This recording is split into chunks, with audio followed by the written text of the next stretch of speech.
앞서서 50억 클럽 얘기도 나왔고 법조 카르텔 얘기도 나왔습니다.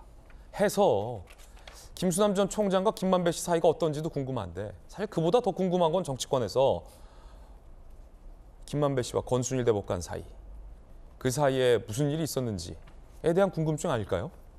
유동규 씨는 이렇게 증언했습니다. 김만배로부터 쌍방울을 통해 대법관 로비하고 있다는 말을 들었다. 2020년 이재명 판결을 앞두고 정진상이 김만배 대단하다라고 말했다라고 법정에서 증언을 했습니다. 쌍방울은 부인하고 있고요. 김만배 씨는 권순일 전 대법관을 찾아갔습니다. 여러 차례 만났습니다. 그런데 그와 관련해서 유명한 인터뷰를 했죠. 이발소 같다. 들어보시죠. 김만배 화천대유 대표를 실제 소유한 분이 1심 판결 이후에 정확히 9회에 걸쳐서 대법원을 방문합니다. 그중에 8회를 권순일 대법관을 방문하고요. 항소심 판결이 나고 나서는 총 7회를 방문을 합니다. 누가 봐도 김만배와 무슨 거래가 있다고 의혹을 받을 수밖에 없는 상황 아닙니까? 김만배와 심리전후에서 한 달에 4번을 만났어요. 법원 행정처장이 지금 처장 말고 대법관에 있을 때 자기 방에서 한 달에 4번 만난 사람 있습니까? 외부 인사로. 저는 없습니다. 없잖아요. 어떻게 한 달에 4번을 만나요? 아무 용건도 없이. 가장 친한 친구라도 그렇게 못 만납니다. 법원 행정처장에게 그때 당시 국민의힘 의원들이 항의하는 장면이었습니다. 박승배 변호사님, 유동규 전 본부장의 진술은 저 재판 거래 의혹과 관련해서 상당히 구체적인 진술인데 네. 김만배에게 직접 들었다라는 거고, 정진상에게 직접 들었다는 거 아닙니까? 그리고 실제 김만배 씨는 그 재판이 나오기, 대법원 판결이 나오기 전해부터 네. 권순일 당시 대법관을 방문했고요. 네네. 굉장히 법원에서는 행정처장도 이런 잦은 방문은 이례적이다라고 네. 얘기를 했습니다. 어떻게 보십니까? 유동규 전 본부장의 이 진술은 김용 전 부원장의 정치자금법 위반 사건의 증인으로 출석해 진술하는 대목 중에 나왔습니다. 그렇군요. 물론 김용 전 부원장의 공소 사실 중 일부에 대해서는 유동규 전 본부장도 공범이기도 합니다.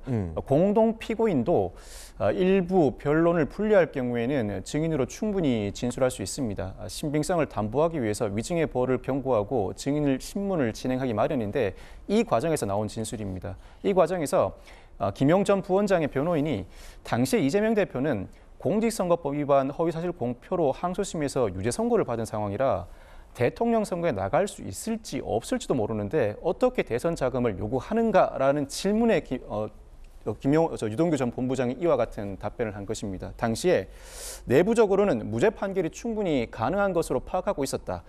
김만배 씨로부터 대법관 로비를 하고 있다는 말을 들었고 정진상 씨도 김만배 대단하다고 말을 했다라는 것입니다. 이미 무죄 판결이 선고될 것을 사실상 확신하고 대통령 선거 출마는 기정사실이니 대선 자금을 필요로 한 김용 전 부원장이 대선 자금 용도로 일부 정치 자금을 불법적으로 요구했다는 취지로 진술을 한 것입니다.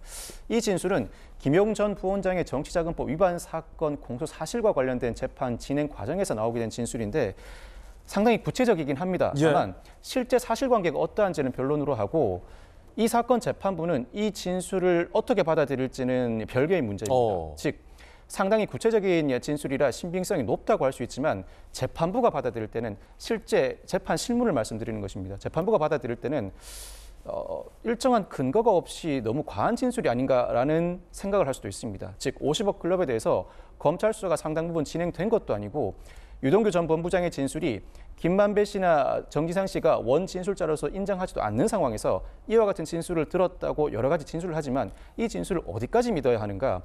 전반적인 유동규 전 본부장의 진술의 신빙성에 대해서 재판부가 고심을 할 수 있는 대목입니다. 그렇군요. 구체적인 진술을 한다고 모두 다 받아들이는 것이 아니라 근거가 없고 다소 과한 진술이라고 판단할 때는 그 근거가 뒷받침되기 전까지는 재판부가 이 진술을 채택하지 않을 가능성도 있습니다. 앞으로 재판이 진행되는 과정에서 이 진술을 뒷받침하는 근거가 어느 정도 제시되는지 검찰이 50억 클럽 수사를 진행하면서 이 진술을 뒷받침할 만한 근거를 어느 정도 제시해줘야 재판부를 설득할 수 있지 않을까 싶은 생각이 듭니다. 예. 그러니까 50억 클럽 수사를 반드시 해야 한다니까요, 구체적으로. 그렇습니다. 예. 그래야 재판 거래가 있었는지 의혹에 대해서도 양쪽 다 지금 억울해하고 있잖아요.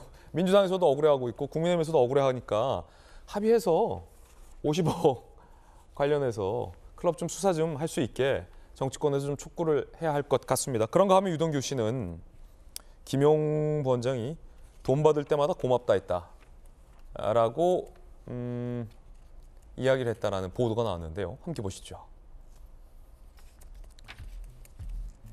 지난해 10월에 자필 진술서를 썼다라는 한 매체의 보도입니다. 김용, 대선 캠프 조직관리비에 돈 든다며 10억 정도 준비하라 요구를 했었다. 그리고 돈 받을 때마다 감사하다 고맙다라고 말했다. 라는 자필 진술 내용을 한 매체는 보도를 했습니다. 유동규 씨가 이 김용 전 부원장과 관련된 언급을 저희 채널A와 지난 1월에 인터뷰했는데요. 들어보시죠.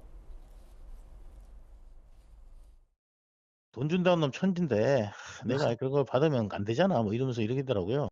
이거 대장동도 알고 있으니까 아이 그래도 나온 데서 받아야지 뭐 이런 생각을 갖고 이야기를 했던 걸로 기억합니다.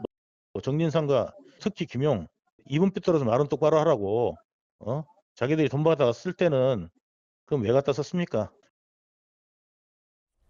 유동규 전 본부장은 김용 부원장의 정치 자금을 건넸다. 그리고 그건 이재명 대선 경선에 쓰였다라고 주장을 하고 있는 상황입니다. 그리고 김용 부원장이 받을 때마다 고맙다라고 했다라고도 얘기하고 있는데 김용 부원장은 지금 전면 부인하고 있잖아요. 부인하고 있는 것이죠. 그러니까 뭐 동준 사실도 특정하지 못하고 그냥 돈 줬다고만 이야기를 하고 있으니까 이것이 법원에서 얼마나 그 유동규 전 본부장의 발언이 신빙성을 얻을지도 지금 이건 좀 논쟁의 대상이 되고 있습니다. 다른 것보다 지금 유동규 씨가 저는 석방이 돼가지고 이렇게 재판을 기다리고 있는 모습이 아무리 검찰에게 협조적이라고 하더라도 좀 문제가 되는 것 아닌가 하고 보고 있습니다. 유동규 본부장은 기본적으로 대장동 일당으로부터 돈을 받았던 사실이 어느 정도 드러나고 있고 본인도 인정하고 있거든요. 그러면서 본인도 그 전달체의 역할을 했다라고 본인이 인정하고 있기 때문에 법원에서도 유죄가 나올 가능성이 굉장히 높은데 지금 저분은 밖에 나와서 유튜브를 하고 돌아다니고 있고 심지어는 감옥에 있는 사람들한테까지 뭐 불리한 이야기를 유튜브를 통해서 생중계를 하고 있는 사안들을 보면 이게 아무리 그래도 그렇지 이재명도 지금 구속 수사를 해야 된다고 검찰이 주장을 하면서 이미 본인은 돈 받았고 전달책이라고 전달책으로 이야기하고 있는 것을 인정하는 사람들은 저렇게 석방을 해서 재판을 기다리게 하는 것이 도대체 이게 어떻게 앞뒤가 맞는 일인가? 저는 이런 점에서 검찰에게 질문을 안 할 수가 없는 그런 상황입니다. 예, 재판과 관련된 관련자들의 주장과 또 법정의 진술과 관련된 이야기들 전해드렸습니다.